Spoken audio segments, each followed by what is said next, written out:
de definir o conceito de torque, preciso definir alguns conceitos antes. O que é um corpo extenso rígido?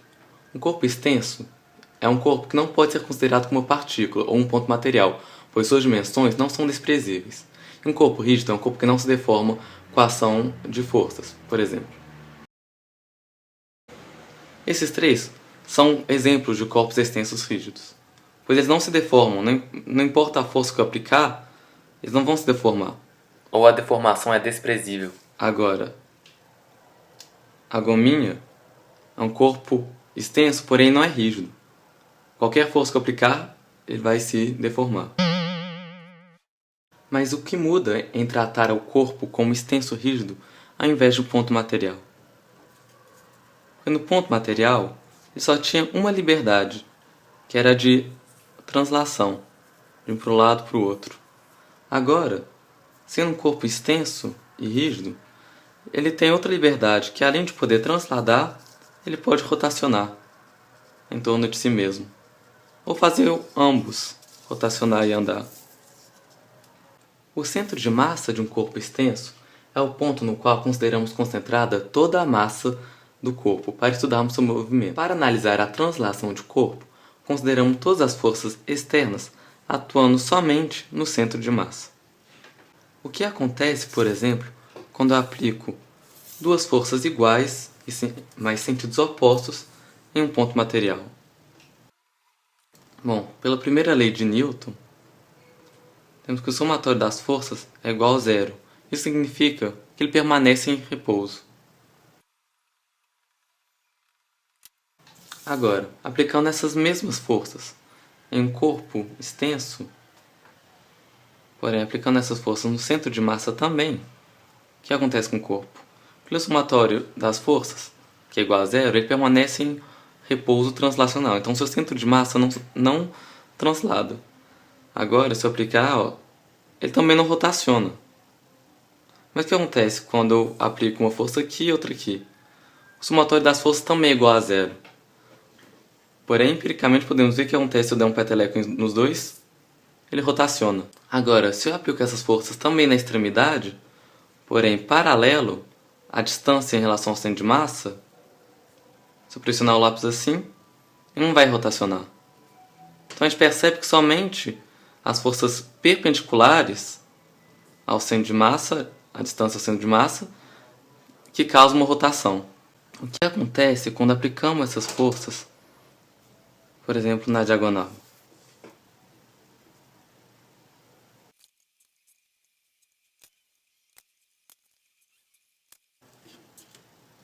Bom, podemos decompor a força na direção perpendicular e paralela da distância ao centro de massa, que é o eixo de rotação nesse caso.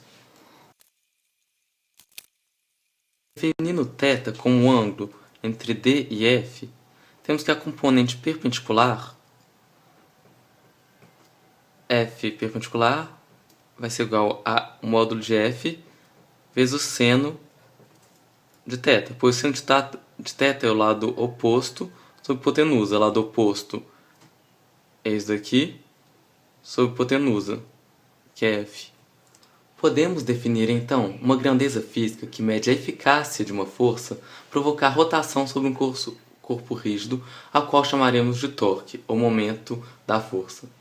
O módulo do torque causado, que denominaremos como M, vai ser igual ao módulo da componente perpendicular da força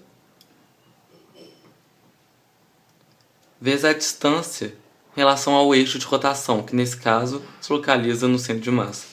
Vou denominar o eixo como O.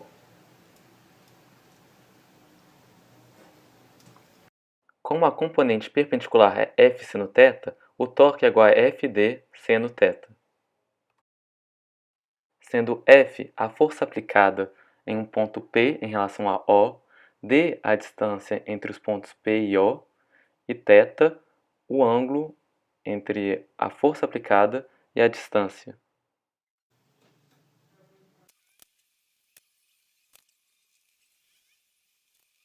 A forma de definir o torque é dessa forma.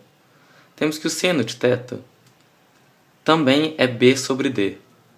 Substituindo aqui, cortando, temos que o momento, ou torque, é a força vezes B. O que é esse B?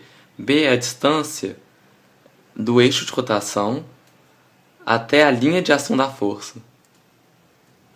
Então, outra forma de definir, em vez dessa, nós chamamos isso daqui de B. Por convenção, um torque positivo é um torque que faz girar o corpo no sentido anti-horário. Por exemplo, essa força daqui faz o corpo girar no sentido anti-horário. Podemos pensar na regra da mão direita. O sentido para cima é o sentido positivo e o para baixo negativo. Para cima tende a fazer o corpo girar no sentido anti-horário. Para baixo, no sentido horário. Ou seja, M positivo, sentido anti-horário. M negativo, sentido horário.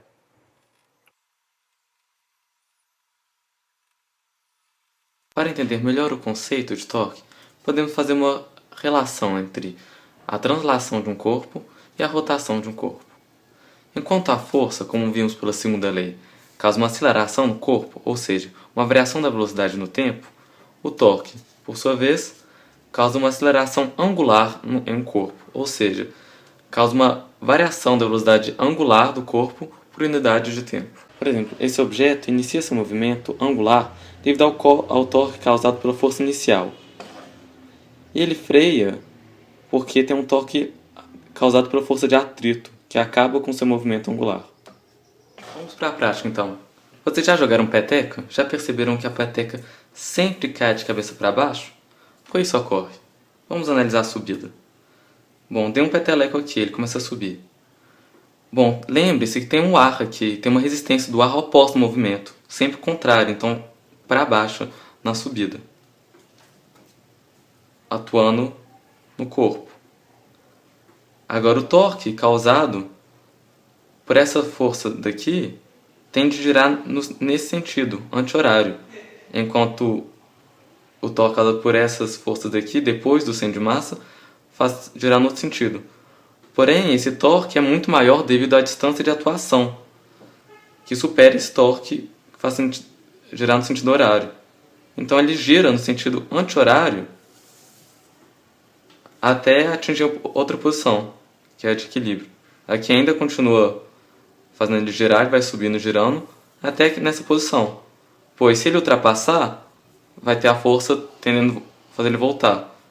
Então ele vai subindo assim. Agora na descida, quando ele estiver descendo, vai ter uma resistência do ar oposta ao movimento.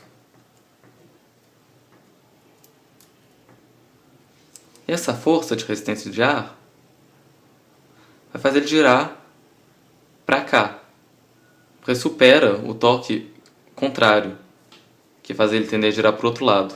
Esse torque é muito maior devido à distância de atuação. Então acaba que ele gira até entrar em equilíbrio.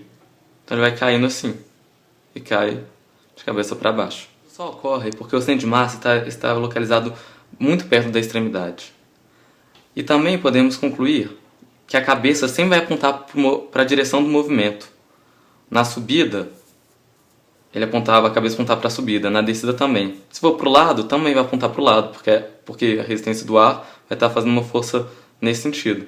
Então, se a trajetória do corpo for uma trajetória oblíqua, uma parábola, a peteca vai acompanhar essa parábola com a cabeça sempre apontando para a direção do movimento. Vocês estão duvidando? Ó, na subida, na descida. Aí podemos ver claramente a trajetória oblíqua e parabólica da peteca e que também a cabeça sempre aponta para a direção do movimento. Aqui em uma porta, a maçaneta é localizada na extremidade, devido ao torque. O torque é a força perpendicular vezes a distância. Quanto maior a distância, maior vai ser o torque. Então, por uma mesma força localizada numa distância maior, mais eficaz vai ser eu abrir a porta. Por aqui vai ser muito mais difícil abrir a porta do que por aqui, fazendo uma força pequena. Vários objetos do nosso dia a dia que usam o conceito de torque para realizarmos forças pequenas. Para retirar esse prego é muito difícil tirar diretamente. Então a gente usa um martelo que com uma força pequena realiza um torque grande ao prego que está próximo ao eixo de rotação.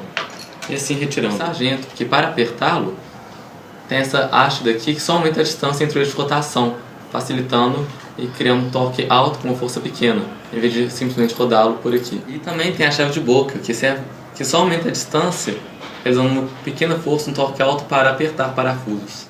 Muitos desses instrumentos usam o princípio das alavancas, que será demonstrado a seguir. Considerando uma balança com ponto de apoio no seu centro. Se eu colocar um objeto muito pesado, uma distância D1, ele vai realizar um torque. Força que esse objeto faz, a distância da Terra. Isso vai gerar um torque que vai tombar.